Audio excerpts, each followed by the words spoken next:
Assalamualaikum, ketemu lagi sama gue, Zulham Adam. Kali ini gue akan menceritakan kisah mistis di Gunung Kerinci, Sumatera Barat. Buat kalian yang penasaran, tonton video ini sampai habis.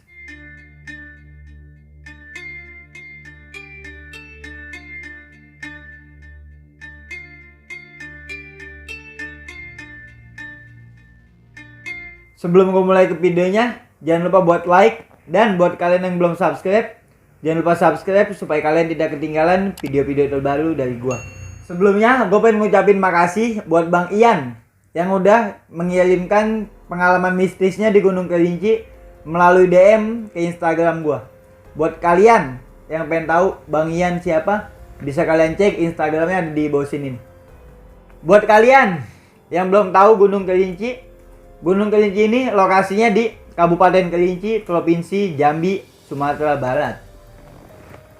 Jadi, Gunung Kerinci ini memiliki ketinggian 3.805 meter di atas permukaan laut. Gunung Kerinci ini gunung berapi tertinggi pertama di Indonesia. Di gunung ini pula banyak terdengar kisah-kisah mistis di kalangan para pendaki, bahkan masyarakat setempat. Penasaran dengan kisah Bang Ian kali ini? Tonton video ini sampai habis. Oke sob, jadi kali ini gue bakalan menceritakan kisah mistis di Gunung Kerinci ini dari sudut pandang orang pertama, yaitu sebagai Ian. Halo, gue Ian. Jadi kali ini gue bakalan cerita pengalaman mistis gue saat gue mendaki ke Gunung Kerinci, Sumatera Barat. Jadi awalnya gue niat ke Gunung Kerinci ini berempat. Gue udah niatin ini dari 2016 pas gue balik dari Gunung Rinjani tuh waktu itu. Gue udah berniat nih berempat-empat. Oke, kita ke Kerinci yuk. Gue akhirnya gue nunggu tuh selama 2 tahun. Gue nunggu. Ternyata nih teman gue yang bertiga ini nggak bisa. Itu kan gue selama 2 tahun gue nabung lah. Akhirnya pas 2018 ini puncaknya gue pengen banget gitu ke Gunung Kerinci. Di situ teman gue bertiga-tiga nggak bisa nih, yang udah gue niatin dari 2016 nggak bisa karena ada kesibukan masing-masing lah. Akhirnya di situ karena tekad gue udah bulat banget, akhirnya gue memutuskan buat jalan sendiri ke Gunung Kerinci. Cuman di situ gue masih agak-agak bimbang juga. Ini kalau gue jalan sendiri, bete juga nih gue. Udah gitu gue agak-agak suges juga sih gue kalau jalan sendiri ya kan. Akhirnya di situ gue nyari barengan lah di Instagram tuh. Gue nyari barengan, gue sekalian cari kenalan juga orang sono gitu, daerah-daerah Jambi. Dapatlah gue salah satu kenalan dari Mapala Jambi. Dapat 2 orang Mapala Jambi tuh. Akhirnya gue kabar-kabaran lah, gue kabarin dia gini. Nah, gue dapat barengan lagi nih dari Jakarta 1 orang. Akhirnya gue DM-an dulu sama dia, gue minta WA-nya tuh. Gue memutuskan langsung tuh, ayo kita jalan ke Kerinci tanggal 18 September 2018 tuh hari Selasa. Akhirnya di situ langsung tuh gue prepare ya kan, gue beli tiket pesawat segala macem. Gue dia, woi pesawat gue jam 9 pagi nih, gue yang anak Jakarta itu. Ternyata dia beda jam pesawatnya. Akhirnya di situ gue memutuskan buat jalan duluan, gue jalan sendiri waktu itu. Akhirnya gue bangun subuh. Tanggal 18 itu hari Selasa, gue bangun subuh, gue langsung rapi-rapi, gue mandi, makan segala macem. Gue langsung tuh naik Damri menuju ke Bandara Soekarno-Hatta. Nyampe bandara, gue check in, gue segala macem, gue nunggu. Jam 9 gue langsung terbang menuju ke Jambi. Nyampe di Bandara Jambi, gue nunggu lagi tuh di situ. Gue nunggu kawan gue yang Mapala dari salah satu kampus yang ada di Jambi. Nggak lama gue dijemput sama dia. Bang, akhirnya gue dijemput, gue dibawa lah ke kampusnya dia nih. Gue dibawa ke kampusnya dia. Baru di kampus ini gue ketemuan sama yang orang Jakarta itu. Ternyata dia baru nyampe sore tuh. Gue ketemuan, gue suruh tuh dia datang ke kampus. Udah, akhirnya gue bergabung lah nih di kampus yang itu, si Mapala.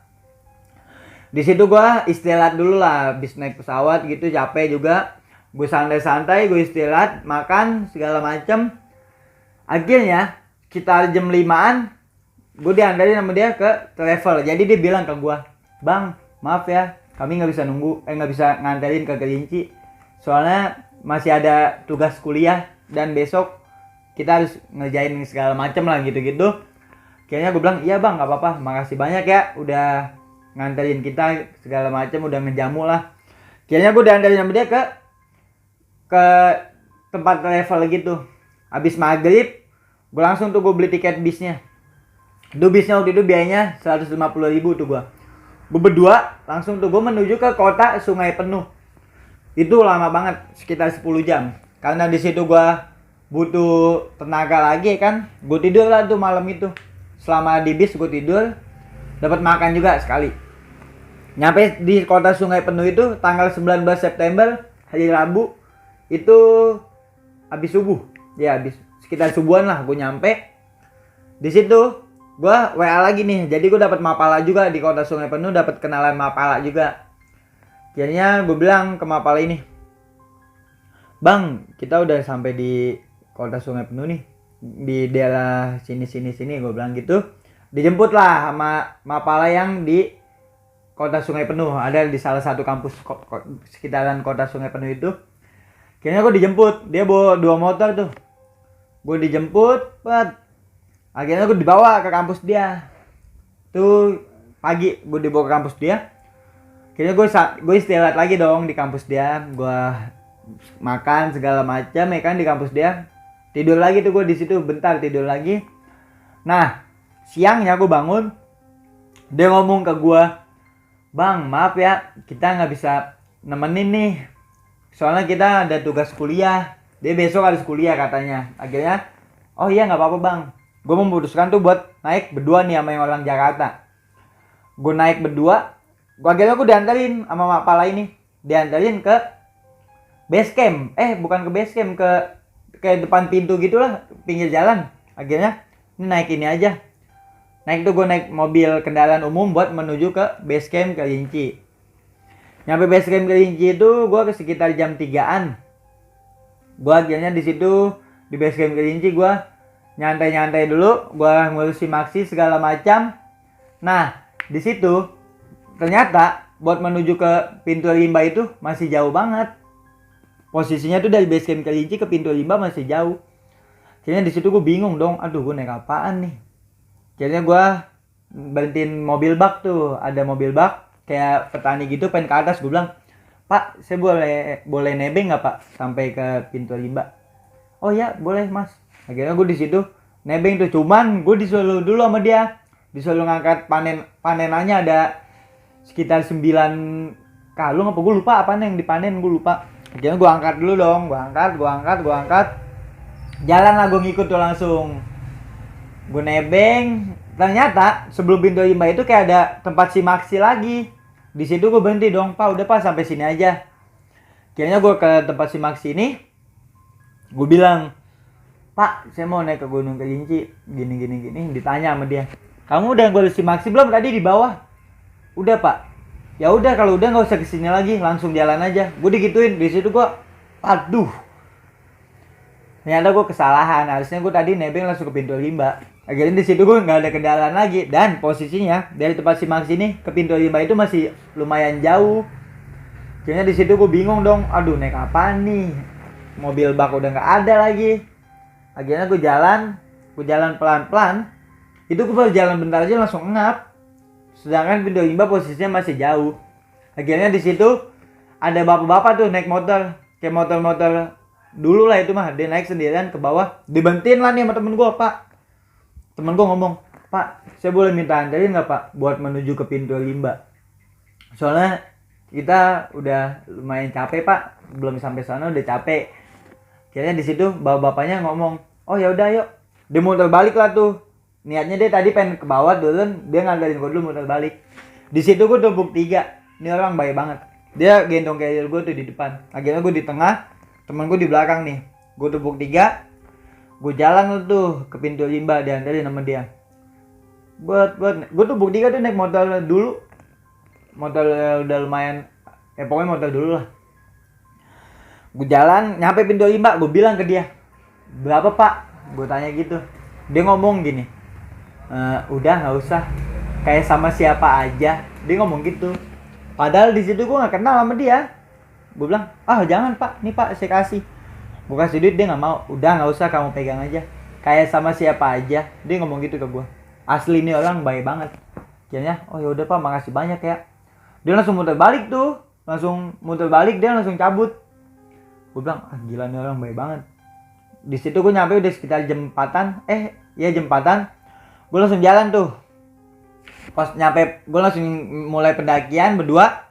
Nyampe pos 1 cepet lah. Pos 2 cepet, pos 3 itu masih cepet. Nah, gue nyampe shelter 1 nih. Jadi gue di situ ngejar buat ke shelter 1 dulu buat ngecamp. Soalnya kan kalau di pos 1, pos 2, pos 3 itu masih lintasan harimau lah. Masih belum bisa buat ngecamp, nggak boleh. Kayaknya gue nyampe shelter 1 itu sekitar jam setengah 6-an kurang. Gue bangun tenda. Di situ tuh cuma ada tenda gue doang di shelter 1. Nggak ada tenda yang lain. Jadi emang posisinya lagi sepi di Gunung Kerinci. Jadi gue bangun tenda di situ. Gue masak nih sama temen gue berdua. Gue masak, makan santai-santai. Karena badan juga udah lumayan agak-agak pegal-pegal ya kan. Gue memutuskan buat rebahan. Teman gue tiba-tiba langsung pules di situ. Itu posisi udah maghrib. Gue tidur dulu dong, bentar, gue tidur. Jam 8-an gue kebangun. Jadi gue kebangun tuh akhirnya gue main HP lah. Gue nyetel lagu, ngeliat foto-foto ya kan di galeri. Tiba-tiba malam itu tuh gue ngerasa ada pendaki. Jadi dia kayak ada pendaki datang gitu, dia kayak lagi masang tenda di situ. Masang tenda di situ, paling pendaki ada yang pengen ngecamp. Pikiran gue masih santai lah. Kayaknya gue diemin di situ. Gue tidur lagi. Jam 12 malam gue kebangun. Gue kebelat kencing. Gue bangunin temen gue. Lan, antarin gue yuk. Ngapain bang? Ngencing. Aduh, ayo bang. Akhirnya gue udah antarin, gue keluar tenda dong di situ berdua temen gue nih. Pas gue keluar tenda, tiba-tiba tenda yang tadi itu yang gue kira ada orang pengen camp, nggak ada. Jadi siapa yang tadi gue lihat? Gue nggak tahu siapa. Akhirnya di situ gue ngilangin pikiran-pikiran negatif dalam diri gue lah. Gue hilangin semuanya. Gue ngencing di situ. Si teman gue ini posisinya agak jauh sama gue jaraknya. Gue ngencing ya kan. Cut. Gue selesai ngencing, gue disambit dong. Gue nggak tahu itu siapa yang nyambit. Gue langsung tutup di situ kencing gue langsung gue jalan cepet aja masuk tenda. Gue nggak tahu itu siapa yang nyambit kayak batu kecil gitulah. Kayaknya gila nih kata gue nih, gokil juga nih. Tuh gue cuman di situ gue berpikiran tetap positif aja lah. Soalnya gue masih harus melakukan perjalanan jauh. Gue masuk tenda, gue tidur tuh. Di situ malam itu tuh posisinya bener-bener dingin banget asli. Itu gue di shelter 1 tuh posisinya dingin banget. Gue udah pakai celana training, gue pakai kaos kaki, pakai jaket 2, pakai sarung tangan, buff semuanya ya kan. Gue pakai SB. Tuh dinginnya masih tembus. Tenda udah gue tutup. Jadi gue pakai tenda ukuran 4. Cuman gue pakainya berdua doang. Di situ bener-bener gue kedinginan banget di situ posisinya. Akhirnya teman gue inisiatif. Kaki gue ditindih sama dia. Jadi gue ditindih sama dia. Agak angkatan dikit. Cuman tuh badan gue panas banget. Udah kedinginan banget lah gue lah. Itu gue gak tahu kenapa bisa dingin banget. Cuacanya kayaknya itu minus dah. Cuman gue gak tahu sih. Akhirnya gue memaksakan buat tetap tidur pules lah. Gue maksain tidur terus. Posisi ini dingin banget. Akhirnya tiba-tiba gue bangun pagi udah sekitar jam 8-an gue bangun. Itu masih emang benar-benar nggak ada pendaki. Ternyata tuh pas gue bangun itu nggak ada pendaki sama sekali, cuman tenda gue doang. Akhirnya gue masak ya kan, pagi-pagi berdua tuh gue masak, makan, selesai makan gue langsung ngelapin tenda berdua. Sekitar jam 10-an gue langsung jalan tuh menuju ke shelter 3. Dari shelter 1 sampai shelter 2 tuh masih aman, alhamdulillahnya masih aman. Shelter 2 ke shelter 3 itu udah kan tracknya udah mulai kacau ya, udah dengkul ketemu dagu lah. Di situ gue kepatil tuh, gue udah capek banget, ngap banget ya kan, gue udah ngap. Pas gue jalan kelucuk, tiba-tiba ini posisinya siang ya, tiba-tiba gue disambit make kayak ranting kayu gitu, pluk ke keril gue langsung gini dong. Gue nengok, ternyata nggak ada apa-apaan. Pas gue lihat ke bawah ada tuh batang kayu. Nah di situ teman gue ngomong, ya ada apaan sih? Enggak ada apa-apaan. Jalan yuk. Gue jalan lagi di situ. Gue jalan. Di situ gue benar-benar aneh banget. Gue juga nggak tahu sih ini teman gue ngalamin hal yang gue rasain apa enggak. Akhirnya gue jalan, nyampe lah gue di shelter 3. Terus sekitar jam 2-an gue nyampe shelter 3. Gue bangun tenda. Di situ ada 2 tenda, cuman posisinya dia pengen turun. Tuh. Jadi gue bangun tenda tuh. Di situ gue masih sendirian. Nggak lama, berisik banget nih. Rame banget, ada rombongan orang bule ternyata. Dia orang bule ini bangun ada 4 tenda. Itu suami istri gitu sih dia. Cuman jaraknya agak jauhan sama gue. Dia di sini, ibaratnya dia di pojok sini, gue di sini. Gue juga nutupin di pohon lah. Gue takutnya kejadian lagi kayak gue pas di shelter 1. Dingin banget. Padahal itu di shelter 1 agak-agak ketutup. Emang ketutup sih. Nah, sedangkan di shelter 3 ini agak kebuka. Akhirnya di situ gue makan, gue santai, gue istirahat ya kan. Gue foto-foto dulu waktu itu tuh di shelter 3. Gue santai. Tidurlah gue akhirnya malam itu. Jadi pas gue di shelter 3 ini, gue nggak ngalamin dingin banget kayak pas gue di shelter 1. Jadi dinginnya ya nggak terlalu dingin lah, standar gitu. Aneh gak sih? Pas gue di shelter 1 itu bener-bener, itu posisinya kan tenda gue sendiri dong, itu dingin banget. Pas gue di shelter 3 ini dinginnya biasa lah. Gue nggak tahu apa emang cuacanya lagi beda apa gimana ya. Akhirnya bangun lah gue sekitar jam 4-an tuh. Gue bangun jam 4 pagi, prepare ya kan sama temen gue berdua. Langsung tuh gue summit attack sekitar jam 5. Jam 5 gue jalan menuju puncak. Nah ini yang orang bule ini masih tidur. Gue jalan tuh berdua. Gue jalan jam 7. Sekitar jam 7 gue nyampe pertengahan jalan.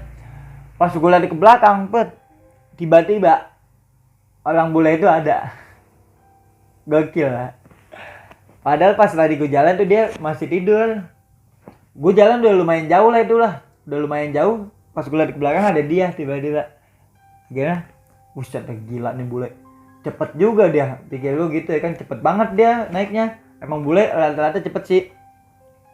Akhirnya di situ gue jalan lagi menuju puncak. Nyampe puncak Kelinci gue jam 8. Jam 8 pagi gue nyampe puncak.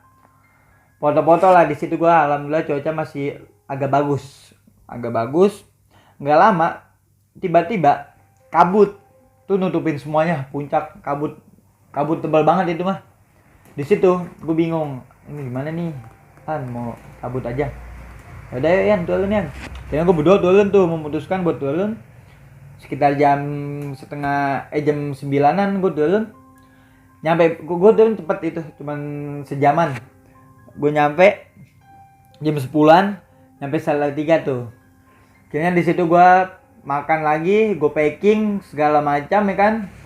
Rapin tenda. Jam 12 gue memutuskan buat turun menuju ke base camp. Nah, jadi ini gue turun berdua-dua doang nih. Yang orang bule ini belum turun. Gue turun berdua-dua. Di tengah perjalanan antara shelter 3 ke 2, gue ngalamin hal yang aneh lagi di sini.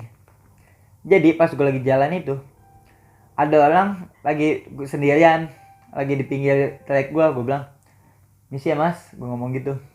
Dia diem aja. Nunduk dia diem aja. Gue nggak tahu dia emang lagi capek apa siapa ini, gue nggak tahu. Pokoknya dia diem aja itu di situ. Gue nggak dijawab sama sekali. Dia nengok ke gue aja nggak sama sekali. Pas temen gue ngomong misi ya mas, didiemin juga. Pas gue liat ke belakang, buset bocah masih nunduk aja tuh. Kayak gue pikiran positif aja lah. Gue jalan lagi, jalan nyampe shelter 2 tuh. Di situ gue kaki gue udah sakit banget. Wah gokil itu mah. Treknya kan dia parah banget ya. Gue bilang, tahan dulu lan, ngap banget nih gue nih. Gue duduk dulu bentar. Gue duduk. Cuaca udah mulai gak enak tuh di situ. Angin udah bus, udah berembus kenceng lah. Udah ada kabut juga. Kayaknya di situ, ayo Yan jalan lagi Yan. Oke, gue jalan langsung nyampe lah gue di shelter 1 aman, jalan lagi gue. Nah pas gue jalan dari shelter 1 menuju ke base camp, gue dengar suara haungan kayak harimau gitu. Gue nggak tahu nih, kayaknya mah harimau Sumatera, cuman gue nggak tahu sih, kayak suara haung gitu. Akhirnya gue bilang anjing apaan nih, gue panik juga di situ ya kan. Ayo dah jalan cepet gue ngebut, soalnya gue takutnya harimau Sumatera di situ. Posisi gue berdua doang, diterekam nih gue nih. Kayaknya gue nyampe base camp, bukan base camp, gue nyampe pintu 5 sekitar jam 4. Nyampe pintu 5 jam 4 itu gue udah capek banget. Gue duduk langsung nyampe pintu 5. Gue duduk. Gue bilang ke temen gue, Lan, kita naik apaan ya di sini ya? Kagak ada kendaraan pisan lagi. Nah di situ ada kayak warga lagi panen gitu. Temen gue minjem motornya. Pak, saya boleh minjem motornya nggak Pak? Saya mau ini ya, mau apa? Mau nyari kendaraan Pak. Akhirnya dia minjem motornya tuh. Dia jalan ke tempat yang si Maxi bawa motor. Nanya di situ, Pak, saya mau turun, ada kendaraan nggak Pak ya? Akhirnya yang ini ngomong, oh udah nggak ada kendaraan udah jam segini mah. Si teman gue ini balik lagi lah ke gue nyamperin, Yan, kagak ada Yan, udah Yan kendaraannya. Kita gimana nih Yan? Aduh gimana ya? Yaudah, jalan dulu aja. Akhirnya gue jalan tuh, di situ gue udah capek banget. Gue jalan, ternyata ada mobil losbak. Temen gue ini nggak ngeh kalau mobil losbak ini ternyata pengen turun ke bawah. Akhirnya di situ gue bilang ke bapak-bapak petani ini, Pak, saya boleh ngikut nggak Pak sampai base camp? Soalnya kita udah capek banget Pak, kendalanya juga udah nggak ada. Akhirnya di situ dia bilang, oh ya udah boleh. Akhirnya gue disuruh ngangkat sayuran dulu sama dia. Panenan dia tuh, gue disuruh angkat sayuran, gue ngangkatin dulu lah ke mobil baknya. Plak, gue angkatin, langsung tuh gue OTW, diantarin gue sampai base camp, nebeng sama dia. Nyampe base camp tuh sekitar jam 5-an, gue nyampe base camp Kelinci. Di situ gue langsung mandi, makan, gue ganti baju segala macem lah tuh di base camp Kelinci. Gue segala macem. Nah, ternyata gue nggak ngeh, tiba-tiba waktu di jam 6:30, udah gelap lah. Gue bilang ke yang di base camp, Bang, kalau gue mau ke kota, gimana ya Bang ya? Kendaraan umum masih ada nggak? Dia ngomong, kendaraan umum udah nggak ada Mas, udah jam segini. Waduh, di situ gue pusing langsung ya kan. Ya, gue naik apaan ya dalam hati gue. Akhirnya ada mobil bak tuh di situ, mobil bak kayak petani gitu. Ada mobil bak lagi. Gue bilang, Pak, saya boleh ngikut ke kota nggak Pak? Soalnya kendaraan umumnya udah nggak ada Pak. Kayaknya dia bilang tuh ke gue, oh boleh Mas, cuman bantuin saya dulu ya. Gue disuruh ngangkat kopi, ada 14 karung di situ. Satu karungnya itu 20 kilo. Wah gila, gokil kata gue. Kira gue ngangkat karung tuh berdua sama temen gue. Di situ gue udah capek banget, cuman nggak apa-apa lah, udah mandi ini gue udah seger lah. Gue ngangkatin kopi 14 karung tuh, selesai. Boleh langsung jalan Pak? Oh ya langsung jalan kita. Gue jalan lah. Ternyata gue nggak langsung ke kota. Gue ngikut si bapak-bapak ini dulu. Jadi dia kayak nganterin kopi ke pembelinya lah. Jadi gue ke salah satu pelanggan dia, ke rumahnya. Di situ gue, ayo sini dulu, kita ke sini aja dulu. Dibikinin kopi dulu gue sama pelanggannya. Dibikinin lah tuh gue berdua. Nih minum kopi khas Kelinci. Dia ngomong gue lupa nama kopinya apaan tuh. Pokoknya gue dibikinin kopi. Akhirnya di situ gue ngopi dulu, gue santai-santai dulu. Nggak lama, bapak-bapak ini bilang, ayo kita jalan lagi. Nah ternyata gue nggak langsung diantarin ke kota lagi. Gue ngikut dia lagi ke rumah pelanggannya dia lagi, beda lagi. Akhirnya gue ngikut ke rumah pelanggannya ya kan. Di situ masuk lagi tuh, gue santai lagi. Dibikinin kopi lagi gue di situ. Akhirnya dia segala macem lagi dia ngomong, gue lupa apa yang dia omongin. Nih kopi Kelinci nih, wajib coba. Padahal gue udah nyobain, gue cobain lagi, gue ngopi lagi. Barulah dari sini langsung gue diantarin ke kota tuh, ke kota Sungai Penuh. Akhirnya gue nyampe kota itu sekitar jam 9-an, nyampe kota Sungai Penuh. Nah gue dikasih oleh-oleh sama bapak-bapak ini. Nih kopi buat kalian, bawa pulang. Gue bilang, waduh Pak, makasih banyak ya Pak ya, udah diantarin, dikasih kopi pula gue. gila bahaya banget orang sono. Alhamdulillah baik banget tuh gue. Kayaknya gue di pinggir jalan dulu ya kan. Nggak lama gue dijemput sama salah satu mapala yang ada di sana tuh. Dia bawa 2 motor ngejemput gue ya kan. Ayo kita OTW ke kampus. Gue diantari, gue dijemput, gue dibawa ke kampus tuh. Nyampe kampus gue makan, akhirnya gue habis makan gue istirahat ya kan. Besok paginya gue bilang, bang gue pengen jalan-jalan nih di Sungai Penuh. Kemana ya kira-kira? Gue ngomong gitu. Nah dia ngomong, lu mau kemana emang? Kemana ya bang ya? Gue bingung. Ya udah ke Danau Kaco aja yuk, mau nggak? Dia nawarin gue ke Danau Kaco. Akhirnya di situ gue memutuskan, oh boleh bang. Gue dipinjemin motor sama dia. Nih kunci motornya, nih STNK-nya, nih helm. Jadi gue di situ disuruh jalan berdua doang sama temen gue. Cuman akhirnya ada salah satu mapal ini nganterin gue. Soalnya mapal yang lainnya nggak bisa. Dia ngomong, bang gue harus kuliah nanti siang. Jadi maaf ya gue nggak bisa nganterin. Ngomong gitu yang salah satunya. Cuman ada yang nganterin gue satu. Akhirnya gue jalan tuh bertiga-tiga menuju ke Danau Kaco.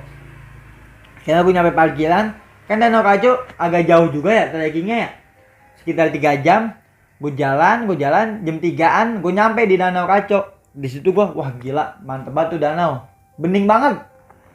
Gue ganti baju langsung ya kan, gue lepas baju, gue berenang lah tuh di situ di Danau Kaco. Jadi dari atas mah kelihatan bawahnya. Cuman pas gue nyebur, bus. Kagak napak sama sekali gue di situ. Itu gue dia aja nginjek kayu. Buset, gila kata gue nih dalam banget nih danau. Dan nggak lama dari gue ke danau itu ada yang hilang ternyata di situ dan belum diketemuin. Kayaknya sekitar jam 4:30-an yang mapala ini ngomong, bang, ayo kita pulang yuk.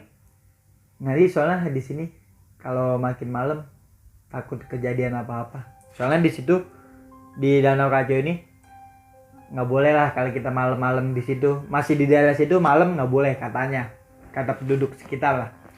Kayaknya oke, gue ganti baju. Jam 4:30 gue langsung turun tuh menuju ke bawah. Cuman, nah dari Danau Kaco ini gue diajak lagi ke gue lupa nama danaunya apa. Pokoknya kan kalau Danau Kaco itu warnanya biru ya. Nah nggak jauh dari Danau Kaco ini ada danau lagi, warnanya hijau dia. Hijaunya hijau bagus ya, bukan hijau lumut, hijau bening. Karena di situ gue nggak berenang, gue cuma foto-foto, langsung tuh gue menuju ke parkiran. Sampai parkiran itu gue udah sore banget, udah pengen maghrib. Kayaknya di situ gue nyampe parkiran tuh gue bilang, bang makasih banyak ya bang ya udah diantarin gini-gini. Bang kita ke kampus lagi. Kayaknya gue bertiga-tiga tuh menuju ke kampus. Ke kampus lagi. Nah, abis itu gue langsung tidur dulu semalaman itu. Besoknya gue langsung santai-santai. Besoknya gue langsung diantarin tuh siang-siang ke terminal buat naik ke awal itu ke arah bandara lah. Akhirnya gue naik tuh dari kota Sungai Penuh. Gue naik. Nah, gue nyampe di Jambi ini sekitaran besokannya sekitaran malam apa gue lupa nyampenya jam berapa. Akhirnya di situ gue dijemput. Gue di depan gang. Gue bilang sama mapala yang di Jambi, bang, gue udah di depan gang nih, di depan gang kampusnya. Akhirnya dibilang, oh ya udah ya, bentar ya, gue ke situ. Kata dia gitu. Akhirnya gue dijemput, nyampe lah gue di kampus yang tadi di Jambi. Ini beda kampus lagi, salah satu kampus yang ada di Jambi nih, beda lagi. Bukan yang di kota Sungai Penuh. Akhirnya gue di kampus itu gue istirahat lagi, gue makan, gue santai-santai lah malam itu. Besokannya gue udah andarin balik. Besokannya gue bilang, bang makasih banyak ya bang ya udah nemenin kita selama ada di sini. Gue bilang ngucapin makasih. Nah di situ gue ngomong juga sama dia. Jadi, oh iya bang, kemarin gue di sih ngalamin hal-hal yang agak-agak aneh bang, mistis gitulah. Gue cerita lah di situ sama dia tuh. Nah dia ngomong, kayak gimana emang bang? Gue bilang, jadi gue ceritain tuh yang tadi udah gue jelasin di awal. Gue ceritain sama dia gini. Habis itu dia ngomong, oh tapi alhamdulillah lu aman kan bang? Alhamdulillah bang, gue aman, nggak kenapa-napa. Kira oh ya udah nggak apa-apa bang, maklumin aja lah, namanya juga di gunung, mungkin ada hal-hal yang tidak bisa kita hindari gitu. Akhirnya di situ gue diantarin tuh ke bandara sama dia. Akhirnya di situ, gue dikasih kenang-kenangan sama dia, itu kayak gelang sembalik sumpah, dikasih kenang-kenangan. Gue bilang, bang makasih banyak ya. Gue cabut ke bandara, baru tuh gue berdua-dua nih sama temen gue menuju ke Suta. Sampai Suta, itu gue nyampe Suta itu siang, jam 12-an apa gue lupa jam berapa. Nyampe Suta, akhirnya gue naik Damri langsung. Nah gue di situ langsung mencar tuh sama temen gue yang Jakarta ini. Gue mencar, gue balik Depok, sampai ke rumah gue langsung balik. Dan pengalaman gue di Gunung Kerinci sampai di sini. Jadi gue mistis gue itu pas malam pertama gue di shelter 1 itu yang paling parah sih. Sama di perjalanan yang lumayan gokil lah pengalaman gue. Jadi pengalaman mistis gue sampai di sini. Gue Ian, makasih buat kalian yang udah nonton video gue sampai habis. Oke sob, balik lagi sama gue Adam. Jadi tadi kita habis ngedengerin kisah mistis dari Bang Ian. Menurut gue lumayan lah kisah mistisnya ini, gokil lah. Jadi yang paling gilanya sih pas dia ada di shelter 1 tuh, itu menurut gue lumayan lah gokil. Jadi yang bisa kita ambil dari kisah mistis Bang Ian ini, pertama, saat kita mengalami hal-hal yang di luar nalar ketika berada di gunung ini, lebih baik kita diam dan kita hilangin pikiran negatif dalam diri kita. Positif terus aja lah. Mungkin kita lagi kecapean atau kita lagi kecapean, jadi kita halu-halu gimana gitu, suges, hilangin aja. Kalau mau cerita juga ceritanya nanti aja pas kita udah di bawah gitu, udah santai, kita baru cerita. Pas udah nyampe base camp atau nyampe rumah, kayaknya ceritanya sampai di sini. Makasih banyak nih buat kalian yang udah dengerin cerita dari Bang Ian ini sampai habis. Dan buat kalian yang punya pengalaman mistis di gunung dan pengen gue ceritain di channel gue, bisa kalian kirimkan ke Instagram gue atau ke email yang udah gue cantumin di deskripsi. Makasih buat kalian yang udah dengerin video ini sampai habis.